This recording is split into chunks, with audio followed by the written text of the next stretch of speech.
Welcome to Tenor Tech, where I solve the problems you didn't even know you had. You start by proving you own the phone. This prevents unauthorized access. Once you have the receipt or account details, sign in to the linked Google or Apple account on a separate device. Make sure the phone is charged above 50% and on Wi-Fi or cellular data so remote tools can work. Next, open the account recovery or device management page. This enables official remote options. Do this now. Official methods avoid data loss and stay within legal boundaries.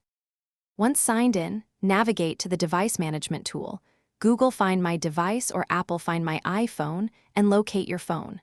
From there, you can ring or lock. If you cannot recall the pattern, choose the erase option with the understanding you will lose local data. After erasing, sign back into the same account to restore backups. If the account itself is inaccessible, contact your carrier or the manufacturer's support. They can verify ownership and guide you through account recovery or in-store servicing. If remote recovery isn't possible, a factory reset via the device's official recovery menu will restore factory settings, but it deletes local data.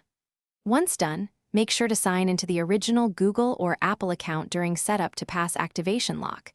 This prevents a locked, unusable device.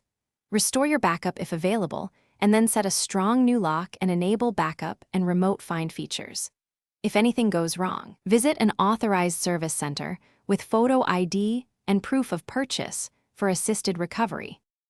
Thanks for watching. Subscribe to keep your life in tune.